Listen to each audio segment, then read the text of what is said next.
کی جو میں نے عرض کیا نا کہ کہنے سے اعلیٰ حضرت نہیں ہوتے. اب اعلیٰ حضرت کی جو ڈائمینشنز ہیں، ایجوکیشن، سائنٹیفک، حدیث، فقہ، تفسیر. میرے دادا نے اعلیٰ حضرت سے کہا یہ جو لوگ آتے ہیں نا سب آپ کو حافظ سمجھتے ہیں. اب سننے کی بات، آپ کو سب حافظ سمجھتے ہیں، آپ تو حافظ ہیں نہیں. اچھا. رمضان کا مہینہ تھا، 27 دن میں پورا قرآن حفظ کرتے اعلیٰ حضرت نے. یہ 28 دن، 30 نہیں ہوئے تھے، یہ میرے دادا نے بتایا، 30 نہیں ہوئے تھے. اسی میں روزانہ 1 سپارہ تقریباً. یعنی اتنی ذہانت.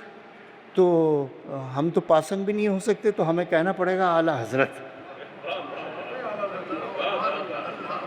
لفاظی نہیں ہے، یہ حقیقت کا اقرار ہے اور مقام کا ادراک ہے اور منصب کا اعتراف ہے.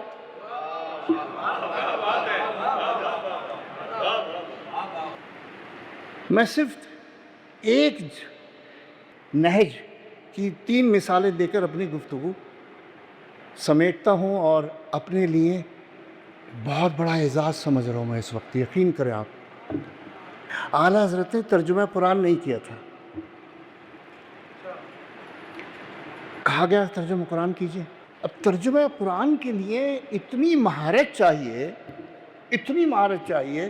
میرے خیال میں سب سے زیادہ اگر علمیت کا درجہ مقصود ہے، مطلوب ہے، تو وہ اس عالم کے لیے ہے جو یہ ارادہ کرے کہ میں قرآن کا ترجمہ کروں. اچھا، تو عصر کے بعد جب میں نکلوں نا گھر سے تو تم لکھتے جاؤ، میں مسجد تک پہنچوں گا. کتنی کتابیں چاہیے، کتنی ڈکشنری چاہیے، ویکیبلری چاہیے، مفاہیم ہیں، مطالب ہیں، استعارات ہیں، تشبیہات ہیں. ایک لفظ کے کتنے معنی ہیں، خدا کیا چاہتا ہے، اب میں کیا سمجھتا ہوں، اس میں بہت فرق ہے. اس میں بہت فرق ہے. کلام انسانی نہیں ہے، وہ کلام خداوندی ہے. وہ جانے، اس کا مصطفیٰ جانے، بس. تیسرا کوئی شریک نہیں ہے اس میں. مفاہیم قرآنی میں دو ہی ہیں، خدا ہے، اس کا حبیب ہے، بس. اب جو کچھ بھی کرے گا کوشش کرے گا، ترجمہ نہیں کرے گا. بڑی محنت چاہیے. اعلیٰ حضرت فرما رہے ہیں میں گھر وہاں ہے اور مسجد یہاں تھی، تو نکل کے نہ آؤں تو وہ منشی کو کہا تم لکھتے جاؤ. اس طرح چلتے میں ترجمہ کیا اور ایسا کیا جیسے مہر لگا دی. ترجمے پہ مہر لگا دی، بند ہو گیا. اب ایسا ترجمہ کوئی کر نہیں سکتا. بسم اللہ الرحمن الرحیم. ترجمہ سماعت کر لیجئے. سب نے کیا ہے. شروع کرتا ہوں اللہ کے نام سے. جتنے اردو تراجمے میں نام نہیں لینا چاہتا، کوئی بھی ہو، سب نے یہ ترجمہ کیا، شروع کرتا ہوں اللہ کے نام سے. اب شروع میں اللہ کہاں آیا؟ شروع میں تو شروع آ گیا. دوسرے، اس میں ابتدئو، شروع کرتا ہوں، یہ مضارع کا صیغہ ہے. مضارع میں فعل حال بھی ہوتا ہے اور فعل مستقبل بھی ہوتا ہے. اب جتنا بھی میں نے کیا ہے، سب نے فعل حال کا ترجمہ کیا ہے، مستقبل کو غائب کر. تو ترجمہ مکمل ہوا. اب اعلیٰ حضرت کا ترجمہ جلدی جلدی چلو. اعلیٰ حضرت کا ترجمہ سماعت کیجئے اور اپنے دلوں کی روشنی میں اضافہ کیجئے. روشن تو ہیں آپ لوگ، اضافہ کیجئے. اللہ کے نام سے شروع. اب نہ کرتا ہوا ہے نہ کروں گا. اب یہ اردو دان جو طبقہ ہے وہ اس جملے کو سمجھے گا. اللہ کے نام سے شروع. اب اس میں حال بھی آ گیا، مستقبل بھی آ گیا اور اللہ شروع میں بھی آ گیا.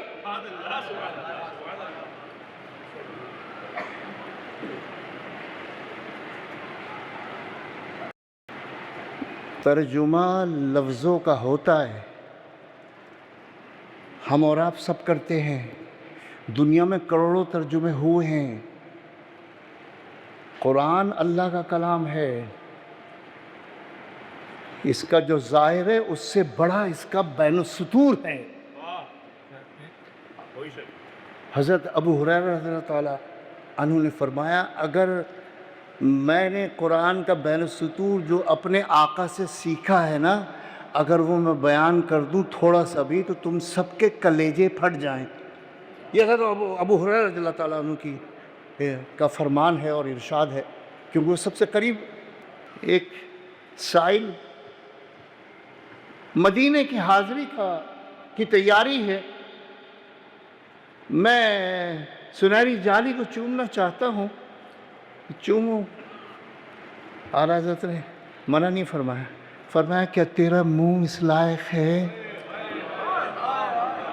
نعرہ تکبیر، نعرہ رسالت، یا سیدی یا مصطفیٰ یا تیرے لیے یہی کیا کم ہے کہ انہوں نے اپنے دربار میں آنے دیا؟ اب تو یہ بے ادبی کرنا چاہتا ہے کہ ان کی جاری مبارک کو چمٹے اور چومے، تو اسی میں اپنی بقا جان کے تو حاضر ہے۔ آخری مثال ترجمہ قرآن، میں اس وقت چونکہ ان کی علمیت کو ترجمہ قرآن سے ہی بیان کر کے اپنی آخری مثال۔ ویسے تو بہت سی آیتیں ہیں جس میں لوگوں نے ٹھوکر کھائی، وَوَجَدَكَ ضَالًّا فَہَدَىٰ۔ اب یہ سورت ذرا اوپر سے پڑھی آپ، وَالضُّحَىٰ۔ ارے دیکھنا تو صحیح، یہ اتنی چمک کہاں سے آئی؟ وَالضُّحَىٰ، اتنی چمک آئی کہ میں قسم کھا رہا ہوں، اور پھر اچانک اندھیرا ہو گیا کہ دیکھنا زلف دوتا تو چہرہ انور پہ نہیں آ گئی، وَاللَّيْلِ اِذَا سَجَىٰ، اور قسم ہے اس اندھیرے کی جو زلف مصطفیٰ سے چھا جاتی ہے۔ اب کہاں دوحا اور کہاں لیل؟ دونوں غلام ہیں آقا کے در کی، روشنی ہو تب اور تیرگی ہو تب، دونوں کی اپنی اہمیت ہے۔ ما ودعک، آپ کو تو ہرگز ہم نے بھلایا ہی نہیں ہے۔ وَلَلْآخِرَةُ خَيْرٌ لَكَ مِنَ الْأُولَىٰ، آپ کا تو ہر آنے والا لمحہ گزرے ہوئے لمحہ سے آگے ہے، بہتر ہے۔ میں نے اس کے اوپر پورا 1.5 گھنٹے کا اس ایک آیت کا لیکچر امریکہ میں میرا، کہ یہ کمپیوٹر کیلکولیشن ہے، اللہ نے ایک فارمولہ دیا ہے، پھر کبھی وقت ہوا تو انشاءاللہ اس کے اوپر گفتگو کروں گا۔ وَلَلْآخِرَةُ خَيْرٌ لَكَ مِنَ الْأُولَىٰ وَلَسَوْفَ يُعْطِيكَ رَبُّكَ فَتَرْضَىٰ، اتنا دے گا، ابھی وہ دن آنے والا ہے، بس آنے والا ہے، بس آنے والا ہے، بس آنے والا، سوف بس آنے والا ہے، اتنا دے گا کہ رکے گا نہیں۔ عطا کہتے ہیں گنے بغیر دینے کو، سوچ سے زیادہ دینے کو۔ وَلَسَوْفَ يُعْطِيكَ، پھر وہی مسئلہ کا تو ہی تو ایک ایسا ہے جس کے ساتھ یہ عمل ہوگا۔ اب یہ ساری صورت کیا ہے؟ اس میں آقا کے فضائل بیان ہوئے یا نقائص بیان ہوئے؟ یہ پوری ایک ہی صورت ہے واحد قرآن میں جس کا ایک ایک لفظ نعت مصطفیٰ میں گنجا ہوا ہے، ایک ہی صورت ہے۔ اب اس میں آپ دیکھیں وَوَجَدَكَ ضَالًّا فَہَدَىٰ، تجھے تو ہم نے بھٹکا ہوا پایا، راہ سے دور پایا، راہ گمراہ پایا، سب نے یہ کہا، ہم نے آپ کو گمراہ پایا، بھٹکا ہوا پایا تو آپ کو ہدایت دی۔ نبی کو ہدایت الگ سے نہیں ملتی، وہ اس کی روح میں داخل کر کے اس کی روح بنائی جاتی ہے، وہ روح پھر ہدایت کے ساتھ شکم مادر میں آتی ہے، اور پھر شکم مادر سے ظہور پذیر ہوتی ہے، جلوہ افروز ہوتی ہے۔ وہ تو علامت ہدایت ہے، وہ تو منبع ہدایت ہے۔ الرحمن علم القرآن۔ حیرانی کی بات یہ کہ علم القرآن پہلے، خلق الانسان بعد میں۔ اس کا مطلب یہ ہے کہ انسان تو بہت بات کی بات ہے کہ انسانی شکل و صورت میں ان کو دکھایا گیا، اس سے بہت پہلے نہ جانے کتنا پہلے علم القرآن کی منزل سے گزر چکے تھے۔ تو یہ کیسے ہو سکتا ہے کہ ایسا نبی جو سارے نبیوں کی ہدایت اگر جمع کر لو، سارے نبیوں کا کلام جمع کر لو، سارے نبیوں کی شریعتیں جمع کر لو، تو میرے مصطفیٰ کا کلام، میرے مصطفیٰ کا علم، میرے مصطفیٰ کی شریعت ان ساری شریعتوں سے بہت بہت اکمل ہے، بہت واضح ہے، بہت روشن ہے۔ بس اعلیٰ حضرت نے کتنا خوبصورت ترجمہ فرمایا۔ اب ضالن کا ترجمہ تو آپ گمراہی کریں گے، گمشدہ کہیں گے، راہ کھو دینے والا کریں گے، یہ تو نہیں ہو سکتا۔ آپ لفظ ہٹا لیں، اعلیٰ حضرت تو یہ نہیں کر سکتے، کوئی بھی نہیں کر سکتا۔ اب ترجمہ ملاحظہ فرمائیے، بس گفتگو ختم۔ اے محبوب، ہم نے آپ کو اپنی محبت میں